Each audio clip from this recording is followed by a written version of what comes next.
here today with Kathy Carlisle, and she's the CEO of Thinc College and Career Academy. She's going to be taking us on a tour of the college in just a few minutes, and we want you to stay tuned and join us for that tour. Kathy, tell me, what's the vision of Thinc Academy?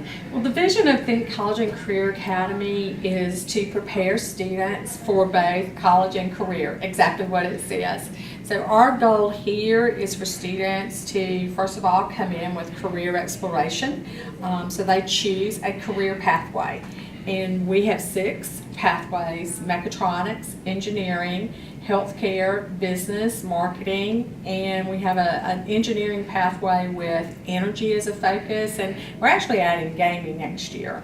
So the students come here and their goal is to finish their career pathway. We help them prepare for college so that they're getting ready. They know they have I call it the toolbox to go on to college. The primary focus of it is to prepare them for the workforce. So that's really why the college was established, the academy was established, and that's really our primary focus. How many students go here? Right now we have I call it three different buckets of students. We have 319 students on campus. We have 103 students that are attending West Georgia Technical College, and they're taking college classes while they're in high school. That's another goal of the academy, is to promote students with Move On We Ready, which is really dual enrollment. So we want all of our students to graduate from high school with at least one college class that they've completed, preferably a certificate program that they've completed. So we have 103 there, and then we have 71 students that are in work-based learning, which means that they leave high school and go to work. Yes, that's awesome. I am interested in how the students get here and how you coordinate bringing the students to Thinc Career and Academy, but also taking them back to school. How do you do that? We have a little over 150 students in the morning, and we have 150 in the afternoon. They take 2 classes here, and we're on the block schedule. So they take 1 academic class and 1 career class. And they have a choice. They can drive here if they have a car, or they can carpool if they have permission to do that, or they can ride the bus. So the Troup County School System provides the buses from all 3 high schools for the students to attend Thinc. Okay, well, we're very excited about the tour. Let's get started. All right, let's do it. Okay, tell us what we have here, Kathy. Okay, so these folks that you see here, the employers and Technical College System of Georgia, Kia, these are all of the folks, we call them our founding donors. When the College and Career Academy was established, the school system did not have the funds to open the academy. So the community and the employers said, we'll make it happen. So these folks have donated over $10 million to the academy. We used over $6 million to open the academy. So we still have money that's been pledged. And some of it was in kind. We've had, all of our carpet was donated from Interface. We have furniture that was donated from Bradford Furniture. So we have a lot of funding. It's a lot of things that people gave to us to make it happen. But it's these folks, Georgia Power, Callaway Foundation, all of the folks that you see here, Saywan, they really made this possible for our students. It's really an amazing community. Yes, it is. Yes, it is. It's the only college and career academy in the state of Georgia started with private funds, private and public funds. Yes. So it's exciting. All right, we're with Cam Wilson. Tell me, Cam, what are you studying here? I'm studying AP Government and Mechatronics downstairs. Wow, you love mechatronics? Yes, ma'am. Tell me about that. What do you do in mechatronics? We do cool stuff, like we build robots and we work with robots and all kinds of stuff. And at the moment we're like wiring stuff. So we do a lot of interesting stuff with electronics. Yes, and Thinc has a robot of its own, doesn't he? Yes, ma'am. Do you know that robot? Baxter. Baxter. And can you make Baxter work? Yes, ma'am. Yes? Well, thank you for talking with us. No problem. Okay. You have a nice day. You too. So this is a Think room or Minecraft room. This is where our students can come in and work in groups for communication, collaboration, research and design. So a lot of times you'll see our students in here in groups working on projects. All of our furniture is wired for electronics so they can use it as a charging station. When they're in here, this is a place for them to work on their soft skills. Soft skills is critical for the academy. When the academy was open, the employer said we need to have employees that understand the need for good attendance, for communication, for critical thinking. So this is where the students can work in groups and really emulate those behaviors. Yes. You're trying to get them ready for our employers. Yes. So They'll be successful. You have surveyed the employers to see what they need. Exactly. And soft skills was a very important. Exactly. We have 13 soft skills that the students work on. 30% of their grade is soft skills. Yes. Markeisha, can you tell us about your experience here at Thinc Academy? I love being here. You get to interact with different students from different high schools, and you get to experience the lifestyle of your career that you choose. Yes. And you're in the math class right now. Yes, ma'am. What are y'all studying? Logarithms. Yes. And what do you hope to do after you leave Thinc Academy? Next year, probably do enrollment, and then for my profession, I want to be a pediatrician. A pediatrician. That's great. I love it when people know what they want to do. Thank you for talking with us. Thank you. These are the furniture company that's our partner. These are just test products that they have. They're charging stations that students can put their devices in. Oh, wow. So yeah, it's kind of neat. Wow. So they're testing them out to see. Yeah, and the students like them. Yeah, good. So it's a perfect example because it's business operating inside of education, which is what we're all about. Yeah. This is just another, what we call a Think lab. This is our business lab. And what you'll see here, we encourage businesses and civic clubs to use Think Academy all the time. Our goal is to have groups here 5 days a week. So we had, for example, Charter Bank use this area for their strategic planning. So Yes. they came out and spent the day here. Our students could be engaged with the group. We had Georgia Power and Alabama Power out a couple of weeks ago for a safety meeting, and our students participated in that. Just a while ago, we had HYPE here, and we had students participating in a HYPE meeting. So that's one of the things that really brings a different element to education. Yes, and tell us what HYPE is. HYPE is the Young Professionals Group that's part of the Chamber of Commerce. Yes, and it gives them an opportunity to engage with people in Other business. businesses. And I'm sure it builds their confidence. Absolutely. Yes. I love And it. so when they get in the business world, they'll already be familiar with that environment. Absolutely. Okay. This is set up like a miniature emergency room. So this is check-in, and this is triage. These are our hospital bays, Yes. nurses station. We have a full restroom and shower for patient transfer.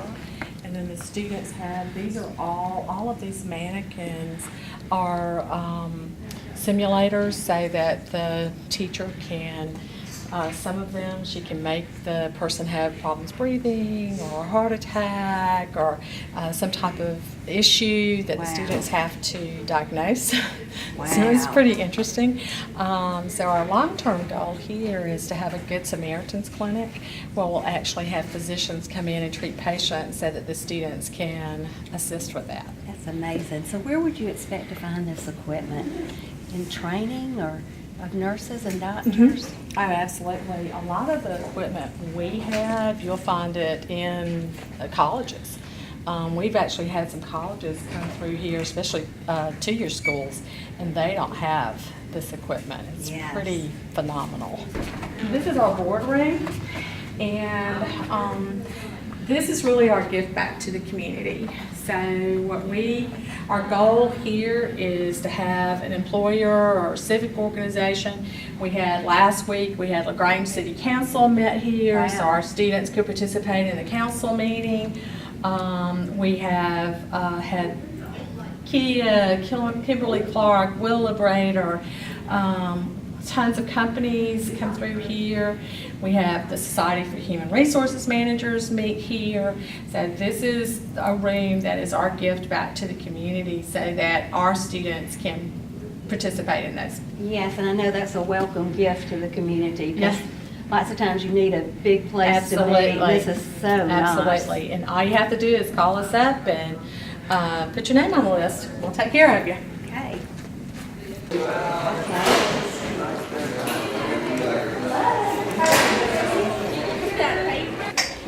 We're with Alana, and she is running I'm running the Spark. the Spark. And tell me about this operation. This operation allows students to be able to put a actual job on their resume before they actually get out of high school. And I really like that because I'm a high school student, and this is my first job opportunity that I get to learn and I get to explore my opportunities. Tell me what all you've learned. Well, I've learned that working together to get a lot of things done, like we work together to do cashier, we work together to clean out the smoothie machine, we work together to cook the cookies, and communication is definitely key. Yes, is it fun? Oh yes. Yeah. Because we get to be around our peers all day, and they come by and they get to eat food that we make for them. So Yeah, and what do they say about the food? sometimes they're like, "Can you heat this up?" and we'll heat it up for them, And it's pretty good. It's pretty good. They really love the ice cream smoothies. Are my favorite. Yes. Do you make a lot of money? Yes, actually. What do we make usually? $1,000 a week. $1,000 a week. So, do you get paid? No. No. Okay. All right. But if you did, that'd be great, wouldn't it? Well, we do get graded on our soft skills. Yes. Tell me about We that. have to be able to communicate with our friends and our peers, and we have to make sure that we keep everything in order. So we don't want people to steal from the store or anything. So we have to make sure if anything is stolen, that counts off on our soft skills. Wow. And there's a big responsibility. And on Tuesdays we dress up because it's professional dress day. And if we don't, we get taken points taken off of that too. Well, thank you for talking with us. No problem. Yes, and I can tell you do a good job in the store. Always. I would put a spark in your day too. Okay, so we're here with Trey, and he's with HYPE, and we want to know what the HYPE's all about. HYPE stands for Helping Young Professionals Engage. We are a program of the LaGrange Troup County Chamber of Commerce. Our age range, we generally say about 21 to 45, but we definitely have regular members outside of that age range. We try and help connect young professionals in LaGrange Troup County professionally, civically, and socially. We try and have a couple events each month with a little bit of a different focus each so we can get a wide variety of young professionals into our events. We do lunch and learns, that's why we're here today at Thinc, touring and learning about the school. We do dinners with business leaders in town. We do some volunteer outreach opportunities throughout the year, and we try and do some social events like happy hours, that sort of thing.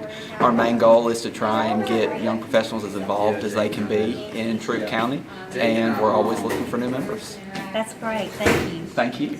This is our lobby here for Thinc College and Career Academy. When you go past that column there and here, you're in West Georgia Technical College. Oh, okay. So West Georgia Technical College is huge. I think they have about 145,000 square feet. So our students, 103 of them are enrolled in West Georgia Tech, so they can go right to their college class. The adult students go to our Spark and buy coffee. Yes. So it's very much a mixed environment with the the high school students and adults. Very well And planned. it works very, very well. Yes. So we're going into science, technology, engineering, and math. So we'll go into mechatronics. These are some more donors. These folks have donated since September to the academy.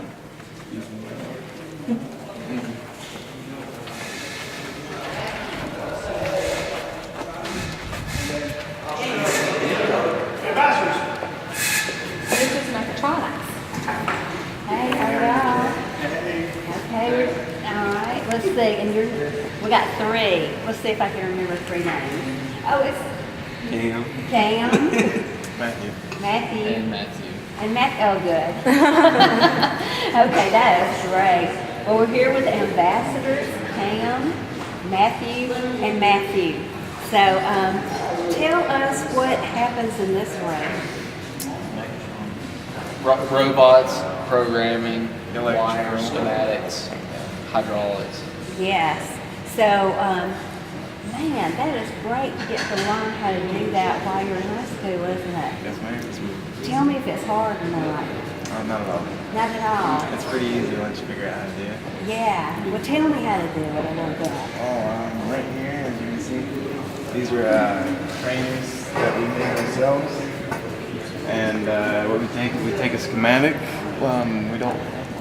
No, we don't. But we take a schematic of an electrical system, and this is where the power comes from.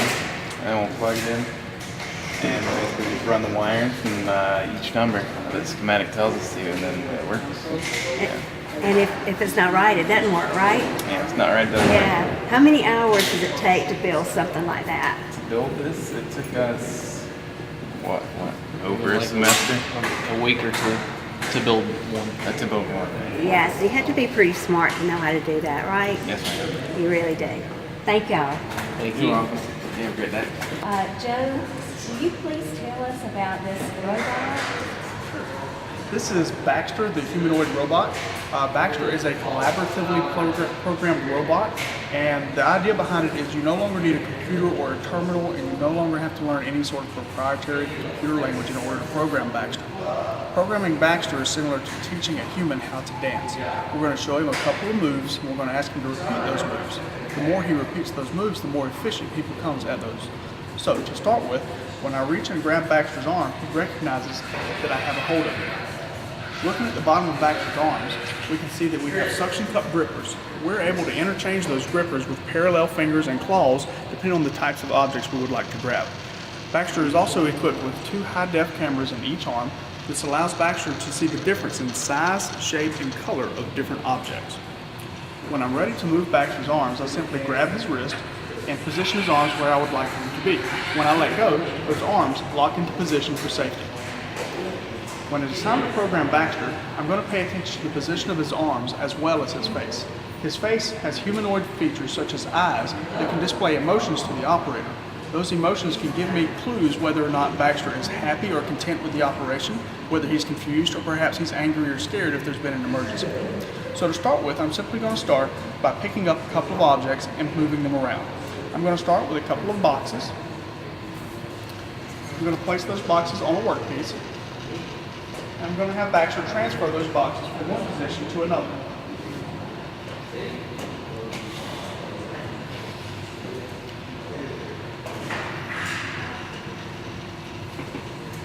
So, I will move Baxter's arm and position him above the box, and I will turn on the suction cup. He picks up the suction cup, and the screen which serves as his face gives me a slight nod. The nod provides the operator with the acknowledgement that the part has been picked up and the robot understands that that step is completed and is awaiting the next step. I'm then going to move the robotic arm to the position in which I would like to set down the part. When in position, I simply turn off the suction cup, and once again Baxter gives me a nod with his face, telling me that he understands this step has been completed. So at this point, I have already programmed Baxter to pick and place objects. I can now run the program to see if Baxter has gained an understanding of what I would like for him to do.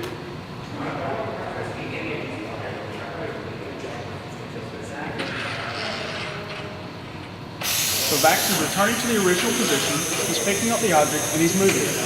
Now, in an automated manufacturing process, repetition is usually the bane of a human worker.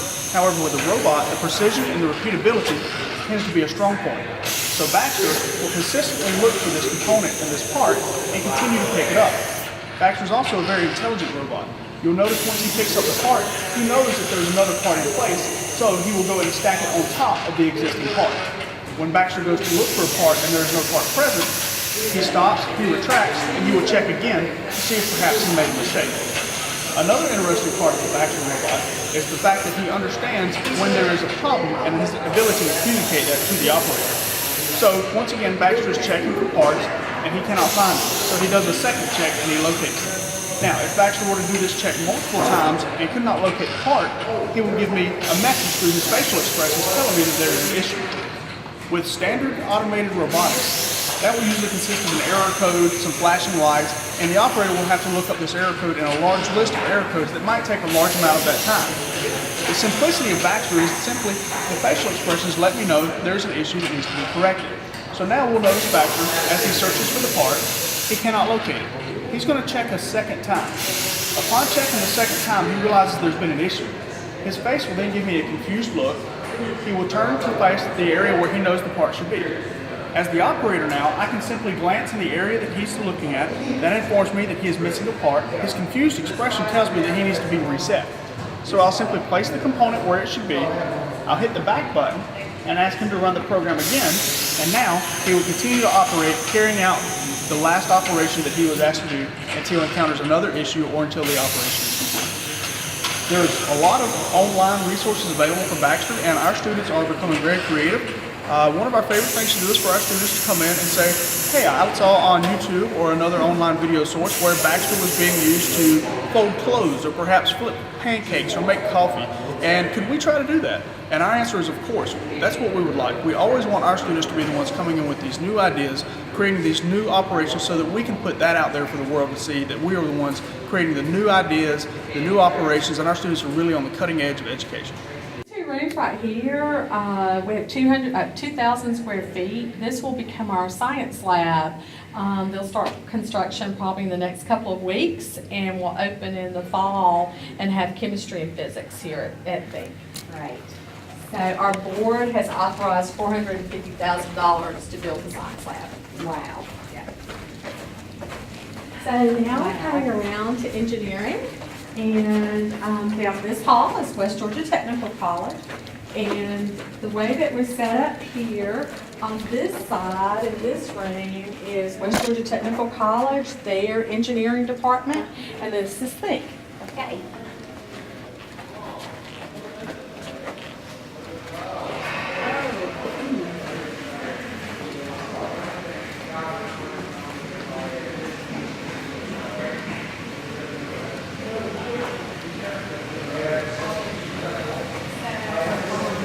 Actually raise this door and open up into West Georgia Technical College so that our long-term goal is that the students can go back and forth between the two labs. Yeah, that's right. Come on, you can come in. So this is engineering, and we also have an energy focus because of our partner, Georgia Power, has supported us. This is a industry-based CNC machine. In the floor here, the students are building a hovercraft. So this hovercraft actually holds a full-size adult and will hover across the ground, and it can go anywhere except water. Wow, I never heard of that. The students are also building experiment with solar power. So they have some solar panels that they're building with tin cans. Wow. And they'll take those, they'll have one solar panel that they paint black, and then one solar panel that is left natural, and then they'll do research and testing to see which solar panel will heat water faster. Wow. And where would they get a job doing something like that? Well, it's really just getting them excited about sustainable energy. So it could be Georgia Power, it could be working in a company that produces solar energy in different ways. It's really just getting them thinking about sustainable energy and how that works. Yeah. And then in the back here, this classroom is architectural drafting and design. So that's what the students are doing back there.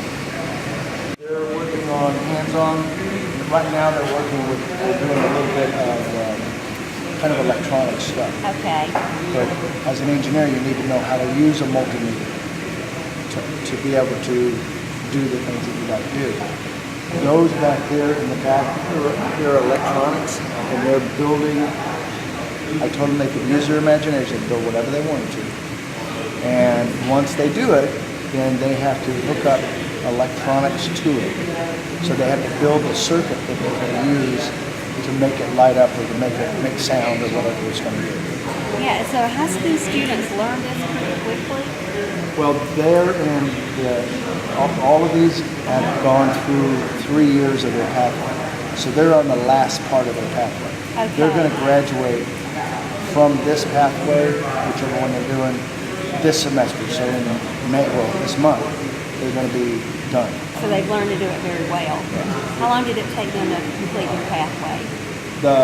This is the third year. Well, third semester. Third semester. And they started at Troop High School, most of them. So at Troop, it was a year long for each part, and there's 3 parts to each pathway.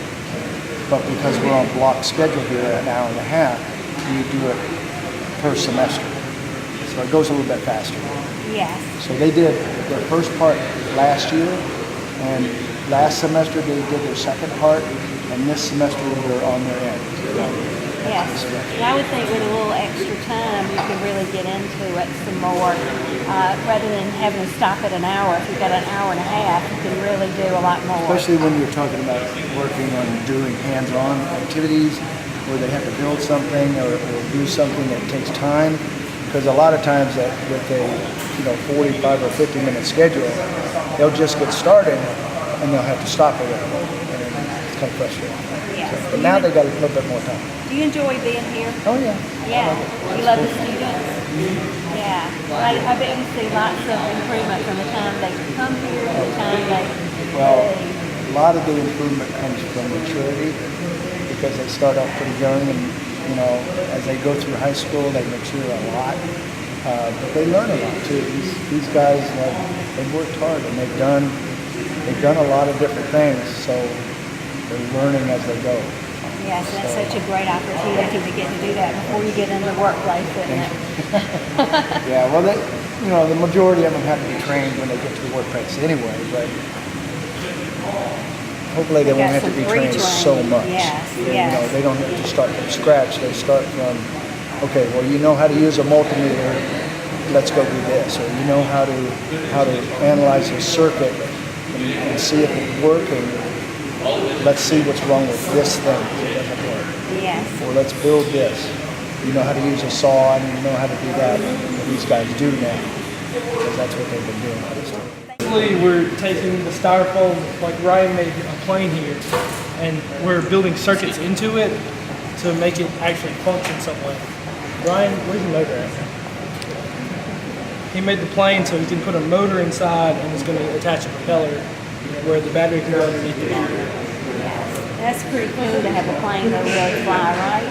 I don't know if it'll fly. Oh, you don't? Do you think, Ryan? What do you think? We will have to see this. The motor weighs a lot. Oh, it does. Okay. It might lower because this is lightweight. Yeah.